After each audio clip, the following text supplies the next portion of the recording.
Hey everybody, today we're introduced to Esther's relative Mordecai and our villain Haman. All the royal workers at the king's gate would kneel and bow face down to Haman because the king had so ordered. But Mordecai didn't kneel or bow down.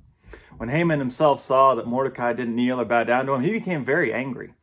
But he decided not only to kill Mordecai, for people had told him Mordecai's race. Instead, he planned to wipe out all the Jews, Mordecai's people, throughout the whole kingdom of Ahasuerus.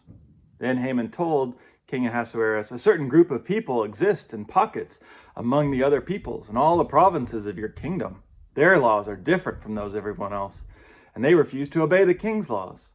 There's no good reason for the king to put up with them any longer.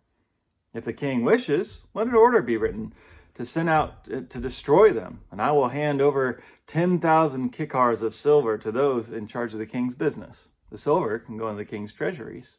The king said to Haman, "Both the money and the people are under your power. Do as you like with them." So there's this ceremony in the Old Testament on the Day of Atonement involving what's called the scapegoat. Right? They take two goats, and one goat is sacrificed, and the other goat, the priest puts his hand on its head and places all the sins on the people on it. Right? And then they send the goat, it says in Leviticus, into the wilderness, and it bears all the iniquities of the people. Right, so this is where we get the term scapegoat, kind of putting everything on something or someone else. And in fact, this is actually a common human tendency throughout history, to blame another group for our sins, for our problems. Right? You hear it all the time. Those people are the problem. If we just got rid of them, all of our problems would be solved. Now, unfortunately, throughout history, the Jewish people have often served in this scapegoat role, but it happens to many groups in the past and even today. And really, when you think about it, it typically makes no sense, right? You have a powerless minority group that somehow is causing all the problems for the dominant, powerful majority. But, prejudice doesn't really require much logic.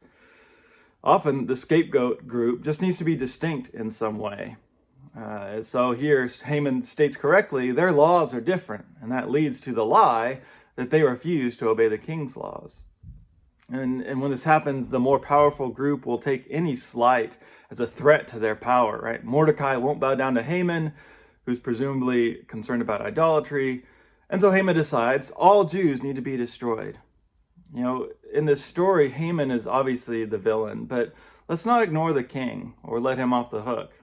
Rather than calling out this injustice, he just goes with the flow, especially because he's going to get paid, right? So he's complicit in this plot against his own Jewish queen. So he's not innocent. So what about today? Can we call out scapegoating when it happens?